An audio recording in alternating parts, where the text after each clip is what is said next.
Good afternoon, everyone. Hello, good afternoon, everyone. Once again, welcome to our church, Faith Christian Alliance Church here in Durham. And it's a joy to see you once again, coming together in fellowship and worshiping God in one spirit during this corporate worship. And we should not just come for the church fellowship. We just not come for hearing God's word, but we come to desire to encounter God in every part of our worship, through our singing, through the word, through coming together with our smile, encouraging each other as we fellowship every after the worship service. So we have entered a new month of June. And together, we will delve into a new series. Last month, we have the series of the life of Hannah, an example of a godly woman. This June, we will focus our topic on the parables. Okay. The parables of the prodigals. I know there's only one parable of the prodigal son in the passage. So in this series, we will look on this parable of the prodigals and explore of the kingdom. We'll have the exploration of the kingdom of God. So our passage, we will look into the three lives of the parables in the parables of Jesus recorded by Dr. Luke in his book, Luke Chapter 5, verses 11 to 32. In this 21 verses, we will dive in that and look on those characters in the parable. So, next Sunday, we will look on the other parables of the prodigal. I will focus on the prodigal father, timely for our celebration of the Father's Day. So, the parable of the lost son or the prodigal son is one of the most popular parables in Jesus. I know some of us, when we grow up in the Sunday school, we have learned and even memorized the sequence of events that happen in this parable. And the uniqueness in this parable from the other parables that Jesus shared in the gospel is it conveys many spiritual truths and lessons in these particular parables. Most of the parable of Jesus convey one great lessons for his hearers to learn. But these particular parables that we're going through for the month of June is there will be lessons that we can learn, especially about the kingdom of God. So, what is a parable? What is a parable? Parable or parabole comes from a Greek word that means to take, to place or throw beside. Para means beside, as in parallel lines.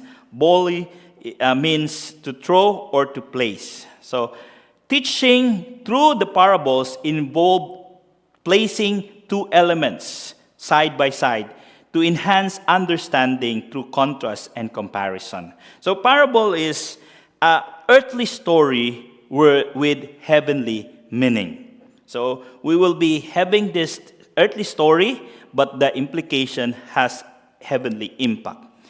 According to Dallas Willard, I encountered this writer in my seminary schooling, and this writer as one of the proponent of spiritual formation and spiritual direction. So Dallas Willard says, the parable is a gentle guide into heaven with a revealing power that Jesus used to help his listeners gain a stronger foothold for their faith. So through this parable, we will have a clearer understanding of God's message, heavenly message. So Dallas encouraged us to recognize the compassion, the wisdom, and the gift of Jesus, and how these qualities influenced his storytelling and teaching style. So Jesus, most of his teaching during his time here on earth is about parable. So to look in the parable of the lost son, our attention focused typically on the younger son who left home and then come to his senses, went back to his father, and was welcomed by his father. So, but to look closely on this story, we will discover that the three characters in the parable can be considered prodigals. So, by the way, what is the meaning of the word prodigal?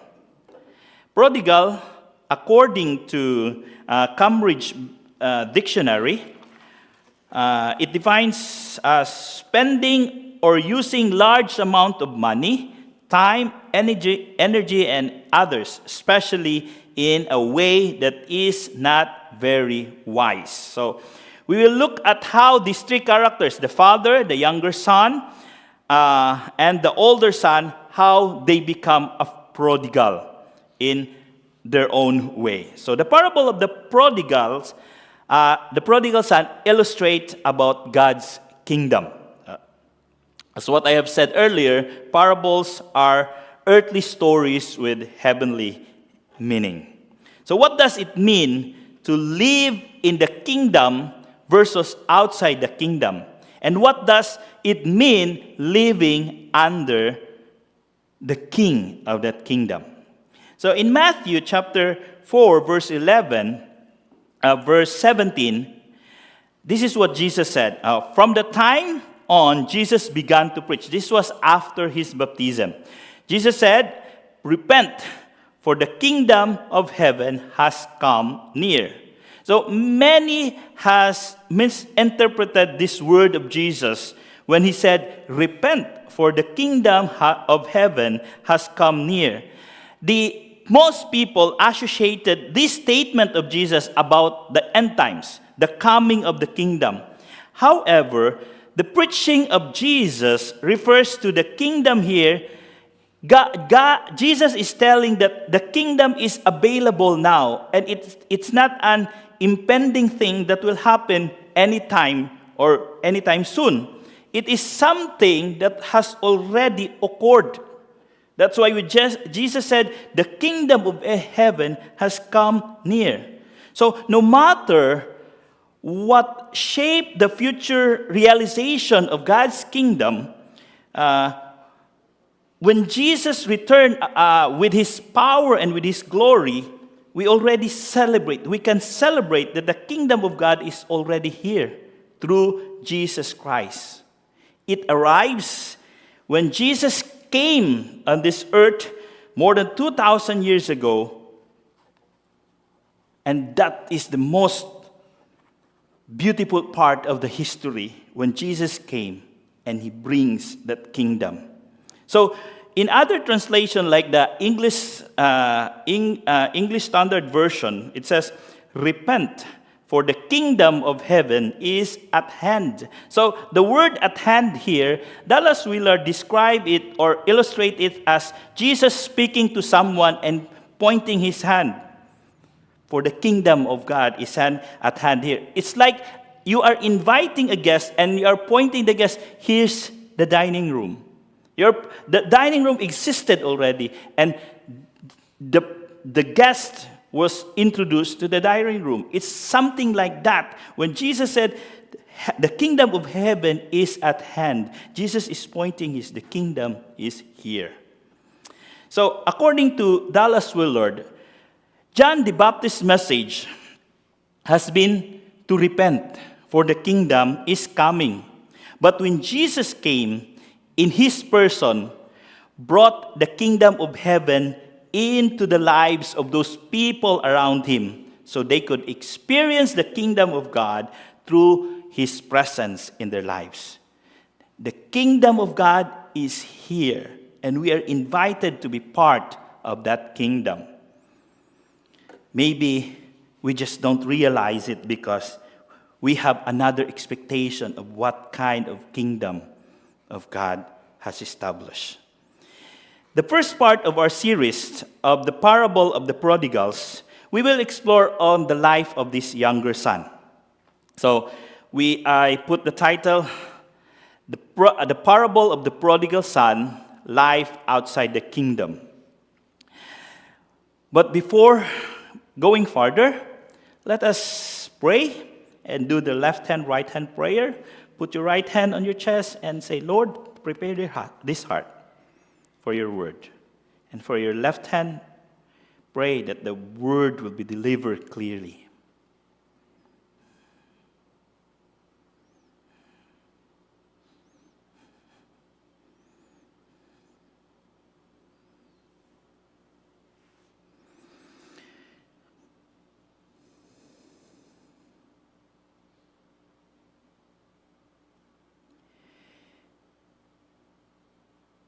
Spirit of the living God,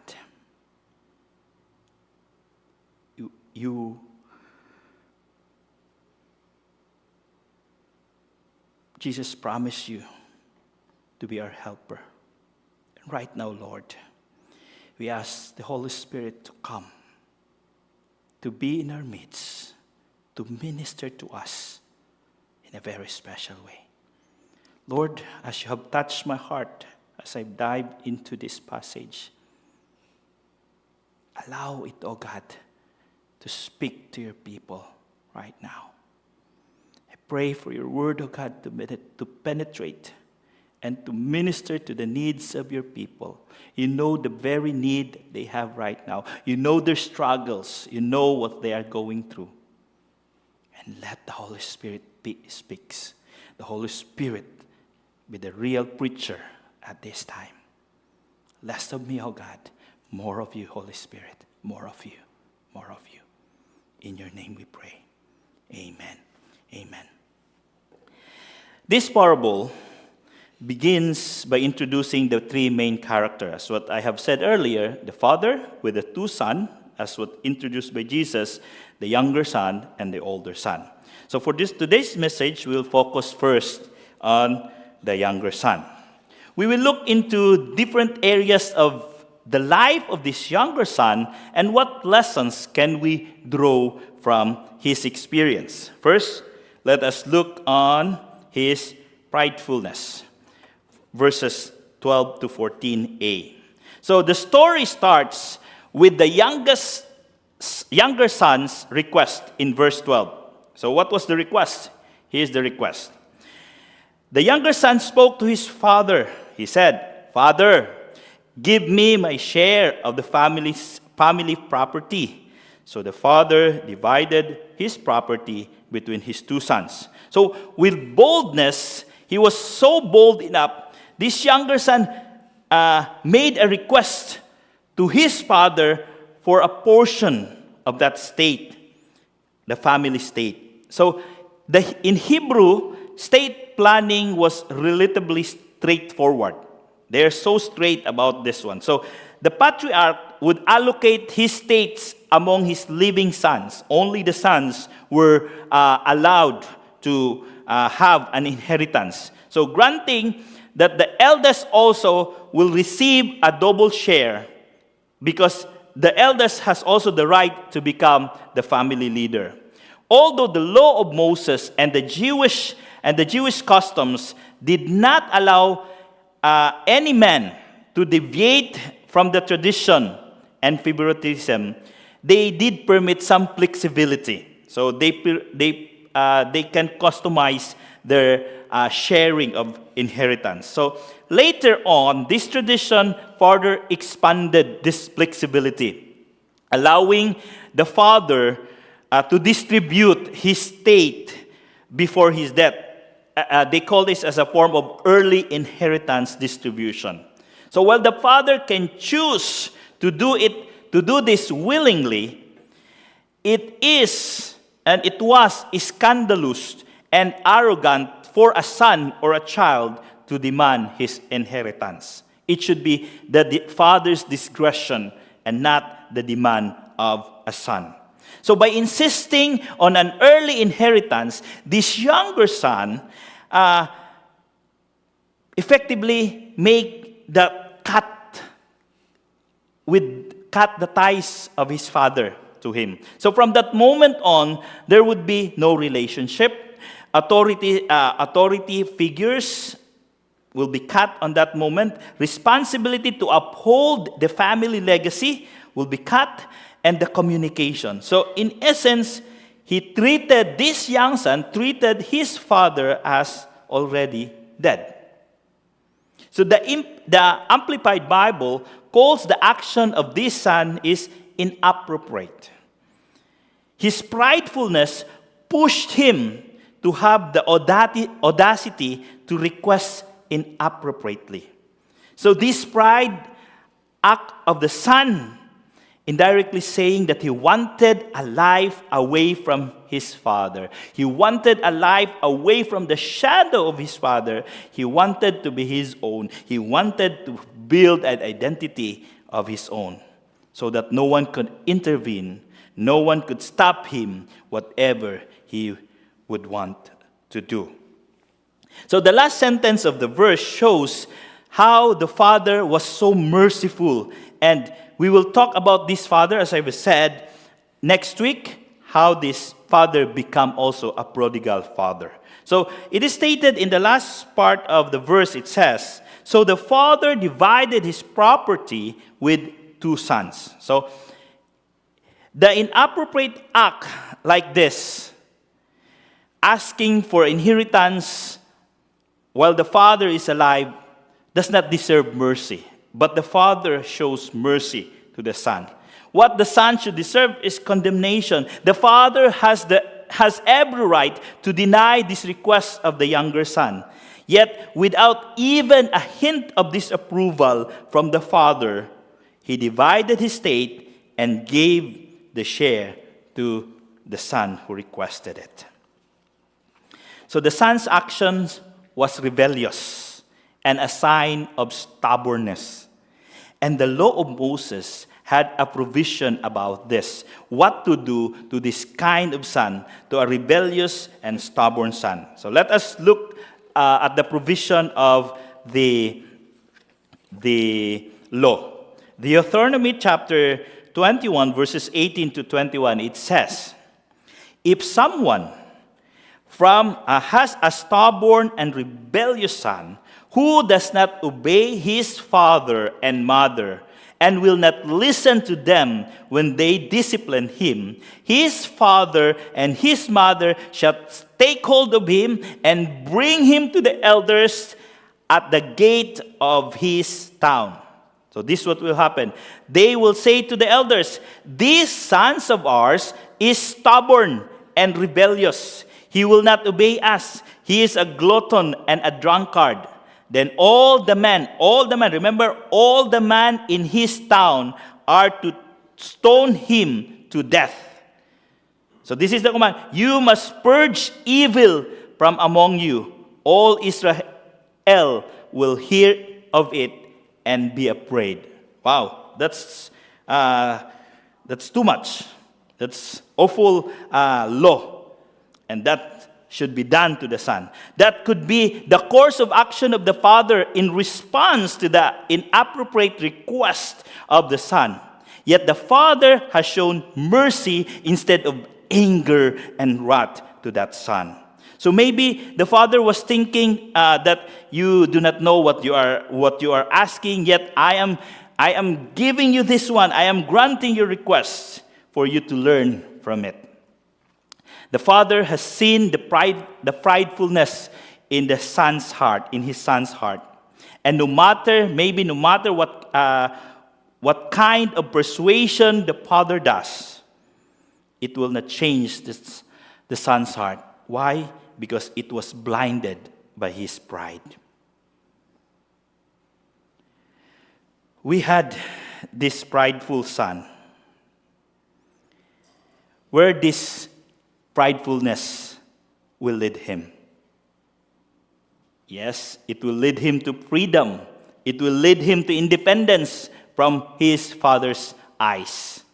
In verse 13, clearly state what he did after he got his share from his father. So verse 13 says, a few days later, the younger son gathered together everything that he had and traveled to a distant country, and there he wasted his fortune in reckless and immoral living.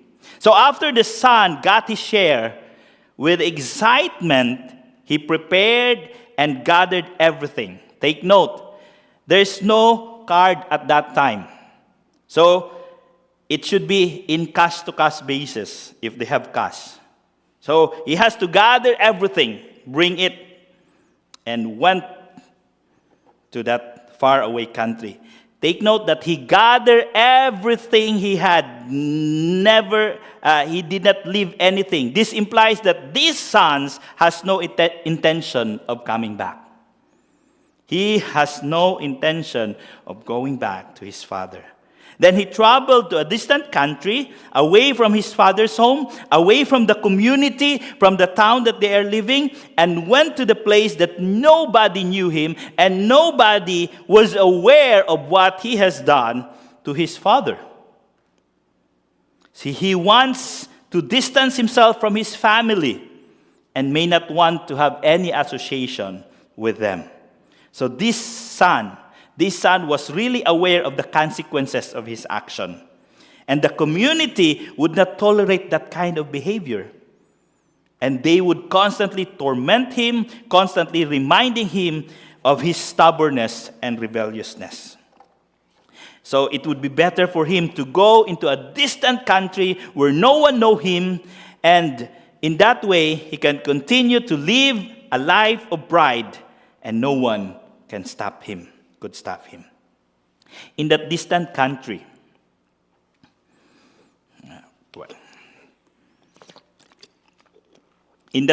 country, his pride made him wild. And he did what he wanted to do. He wasted what he had in reckless and immoral living. In verse 14a, it is narrated that he spent everything he had. Because of this, son's heart was filled with pride.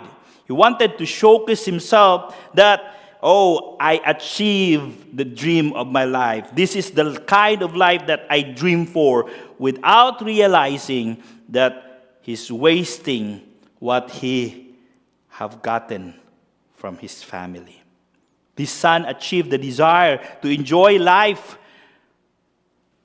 from his family, away from his family. But what he's experiencing at that moment was all temporary. Everything he acquired from his father was starting to drain. And it was too late when he realized that nothing left for him.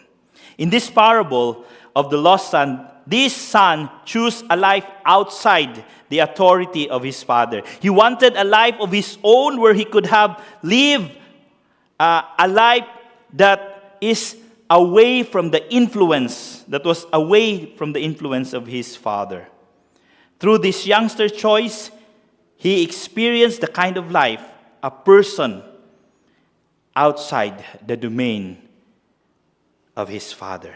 He wanted to have a life on his own, so he rebelled against his father and broke his father's heart. Pride led him to be stubborn and live a wild life, not thinking of the consequence await him ahead.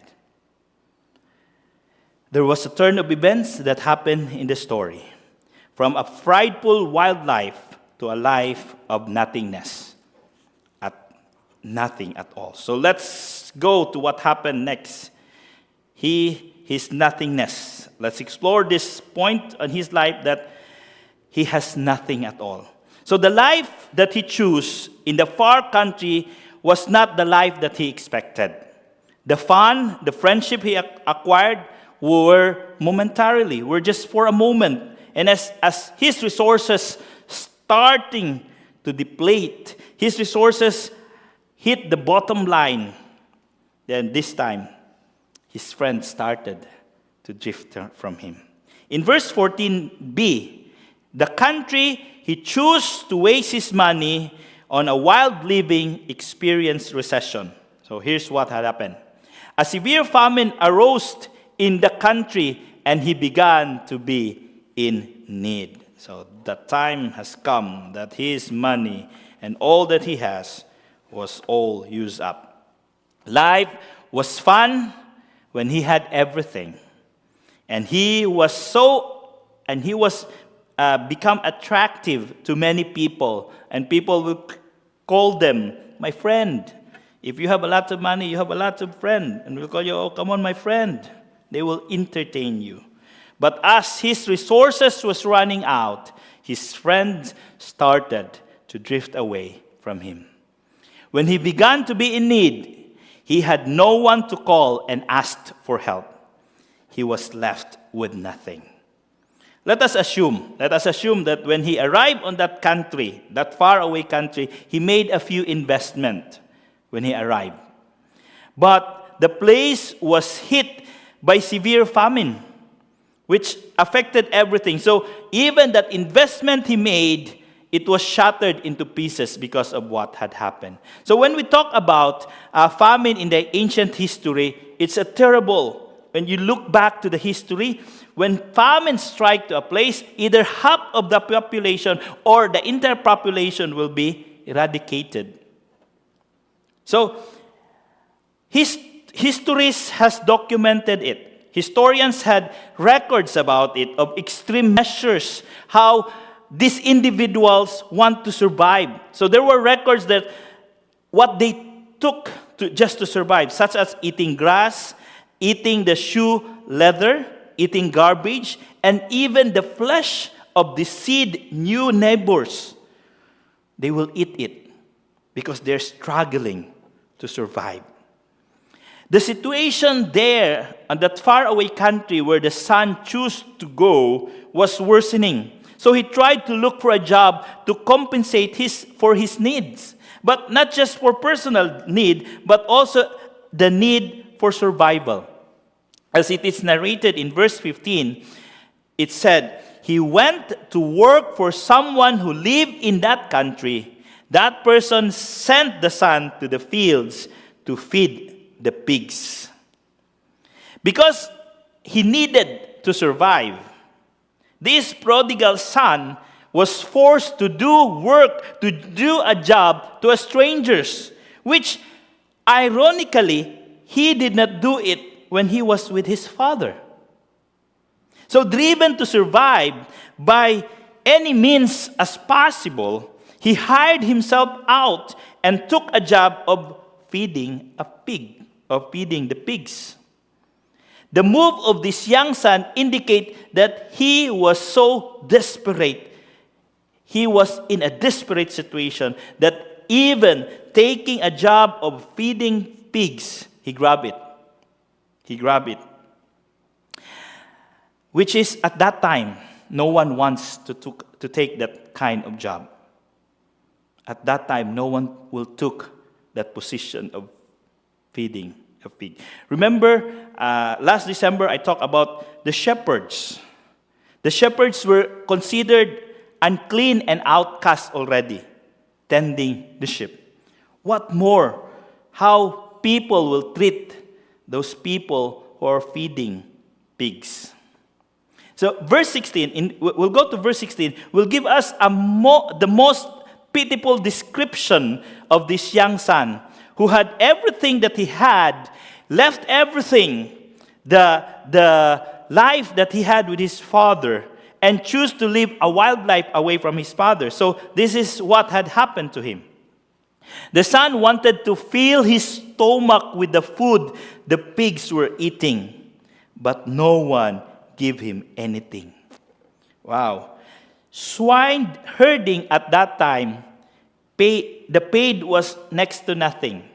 The paid was, you cannot even survive when they pay you.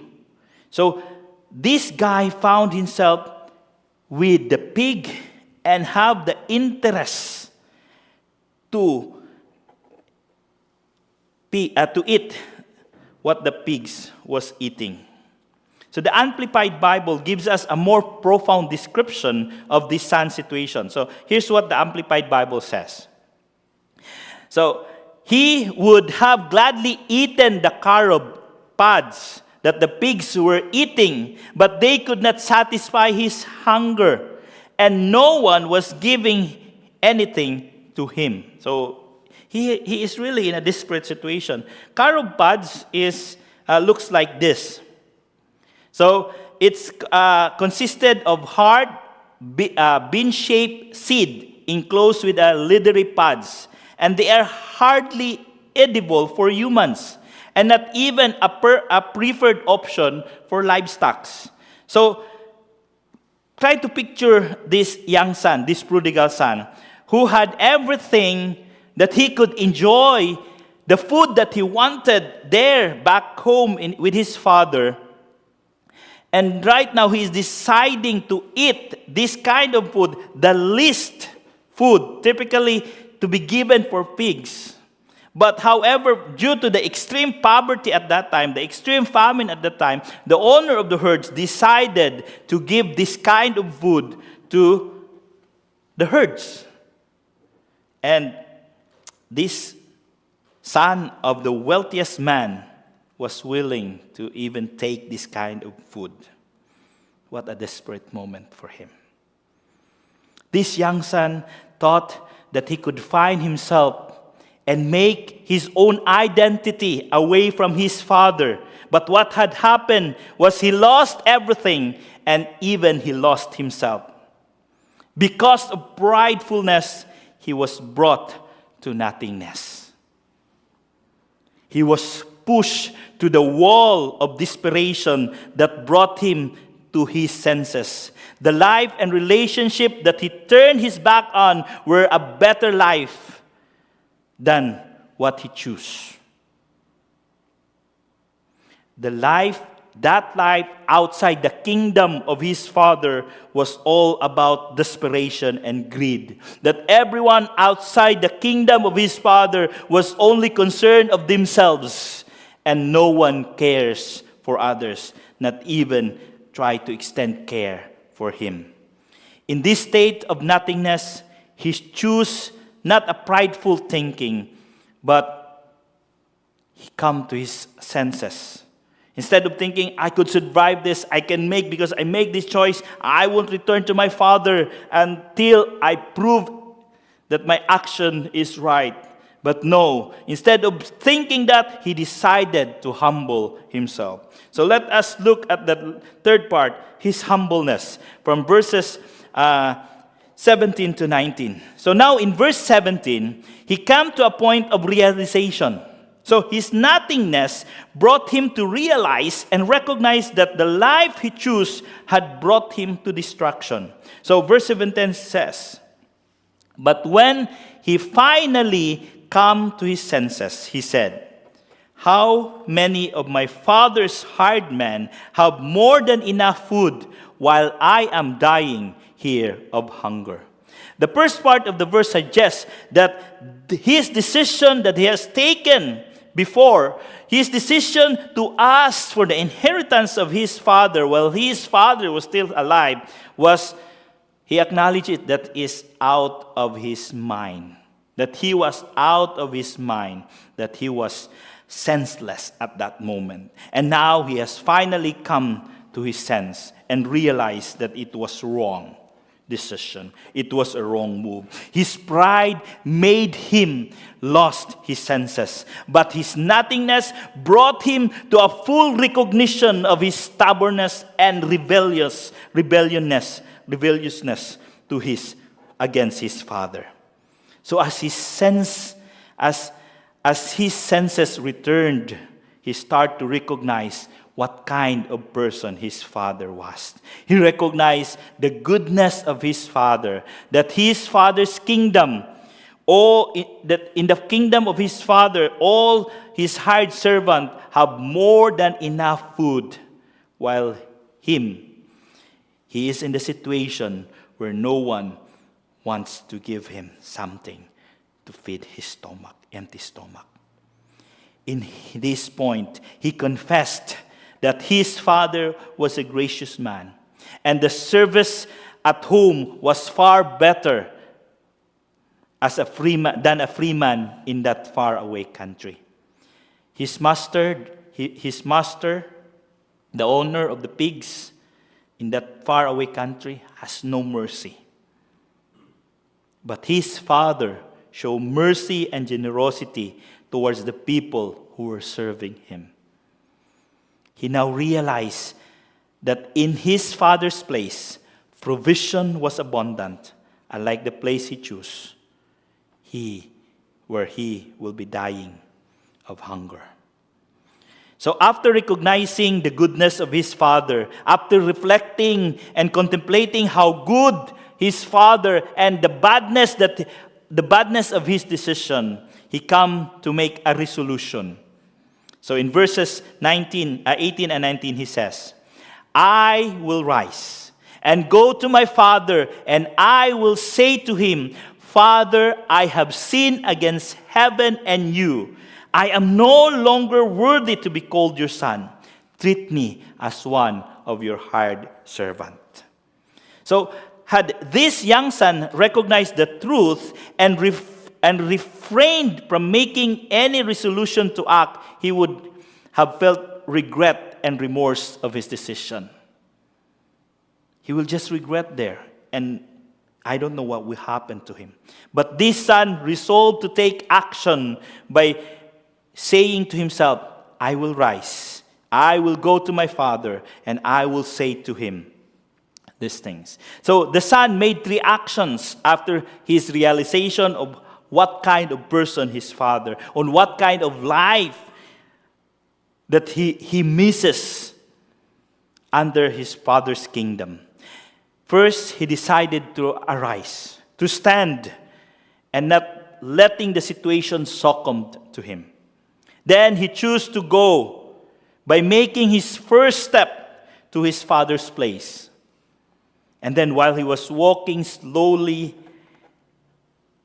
going home to his father, he also started rehearsing what to say to his father. I wonder how many times he rehearsed these words. Father, I have sinned against heaven and before you. I am no longer worthy to be your son. Treat me as one of your hired servants. Or maybe he put it in a dramatic way. Father, I have sinned against heaven and before you. Imagine walking slowly, going to the direction of the place where his father and reciting these words. Can you imagine before when we were like teenagers, when we practice what we want to say to our parents? This is what I will say so that my parents will understand. So I will tell this. And sometimes we rehearse it in front of our friends. And sometimes our friends will suggest, just say like this to your dad or to your mom. Remember those moments? Maybe this was also the time that this younger son was doing. He was rehearsing and rehearsing these statements for his father. If this son has just focused on the weight of his action, if this son was just focused on the severity of his action that he has taken, his situation will become worse and worse and worse. But this child focused on the goodness and mercy of his father. That's why he gained his courage to go back to his father and ask for forgiveness. He first recognized the weight of his sin, that he not only sinned from his father, but also from God, against God in heaven. He also recognized that he would no longer be worthy to be called his son. So his coming home was not a recognition to be called his son. He's going home to the father not to be recognized as a son anymore. He wanted to be treated as one of the hired servant. Why? Because he compared the life outside the kingdom is really different and the life inside the kingdom of his father. All the servants there have everything they need, while the servant outside the kingdoms have a life that was difficult to figure out. We started in this parable with the heights of his pride. And now we will end this parable with the humility of his heart. This son realized what mistake he had made. In the experience of the prodigal son, living a life outside the fold of his father, outside the domain of his father, what lesson can we learn from this parable?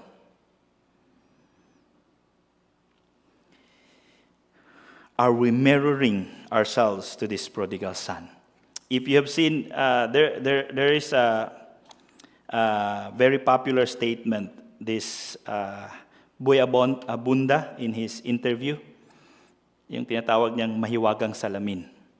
As you mirror yourself with this prodigal son, look at yourself with this prodigal son. Which part of the prodigal son's life are we in right now? It is in the heights of our pride, or it is in the wall of nothingness, that even our achievements, our experiences cannot help us, that even whatever we have, still it's nothing, it is not helping us? Or are we at the point of humbling ourselves before God? The kingdom that this younger son desired and wanted to build on his own was having a very weak foundation, for he built it on the wealth that will perish. Building a kingdom that is not based on a relationship and only based on the material things and personal accomplishment will have no solid foundation, and it will eventually become rubble.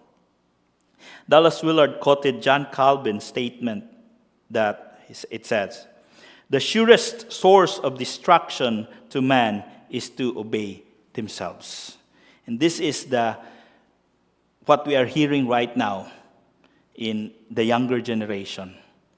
I feel right on this. I want this. No one can stop me. I want to obey what is right. I want to do what is right, what I think is right. This young son obeys what he feels is good for him, was good for him, sacrificing even the relationship with his brother and with his father. So the life lesson we can learn from this younger son in the parable is that life outside the kingdom of God will lead to nowhere. And everything is superficial. A relationship that is temporary. And it will not last until you have something to offer them. The joy outside the kingdom is for a short while. Most of the time, those joy that we can find there are artificial and not pure. The provision outside the kingdom of God has limits and will run dry. Whereas in the kingdom of God, there is an abundance of everything. That is why Jesus invited us in Matthew chapter 6, verse 3.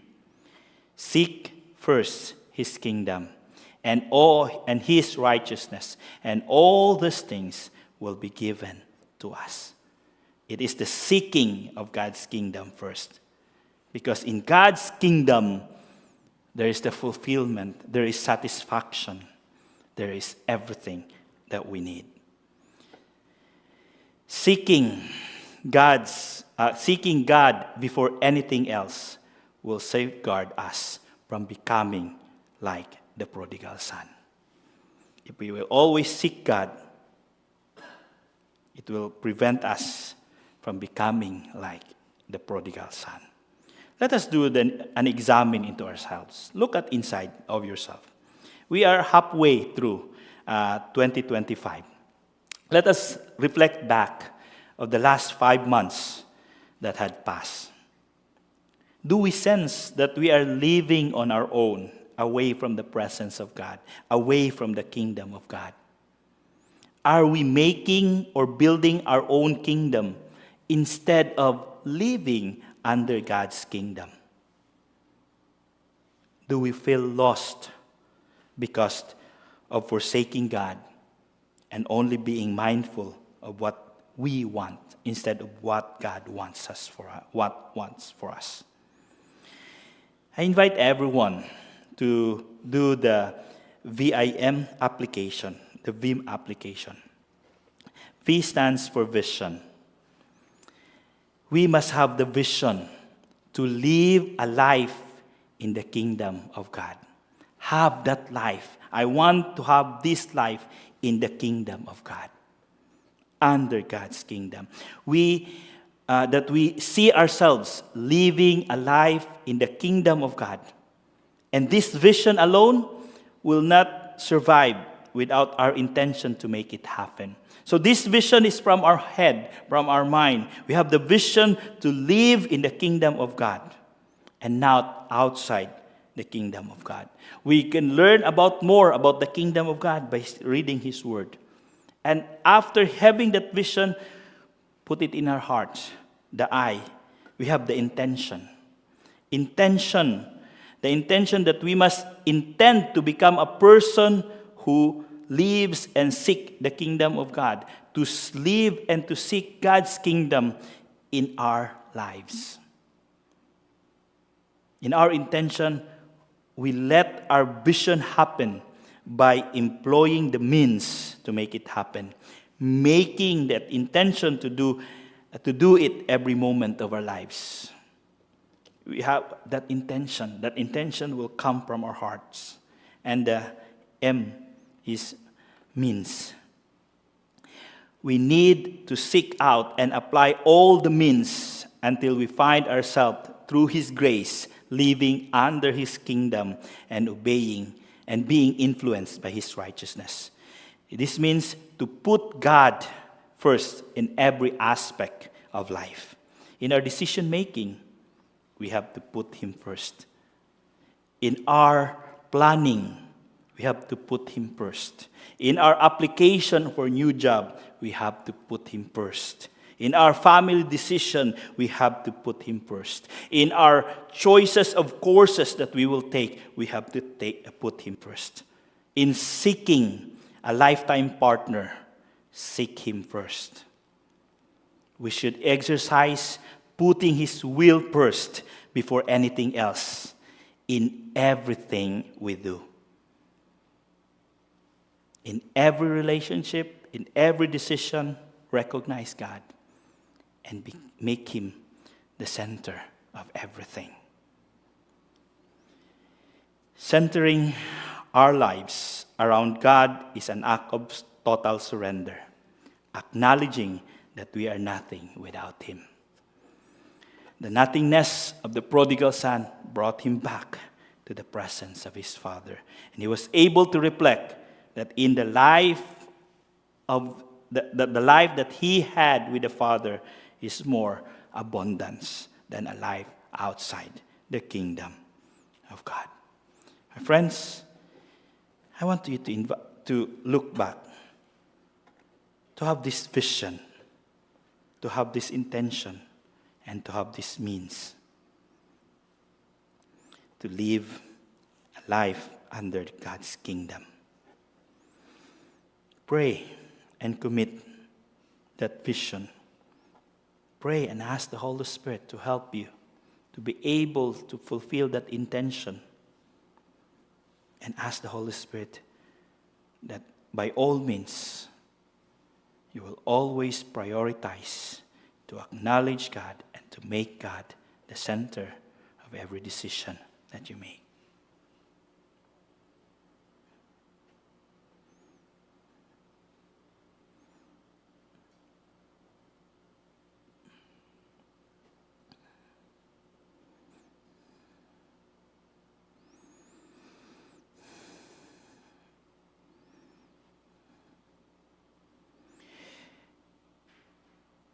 Father, in the real situation of life, sometimes we become prodigals. Like the prodigal son who wants to live outside your authority, outside your governance, outside your will, outside your plan. Lord, help us to realize that living outside your kingdom is not a fruitful way. It's a life out of abundance. But Lord, help us to desire to come, to humble ourselves, and to enjoy your presence in your kingdom.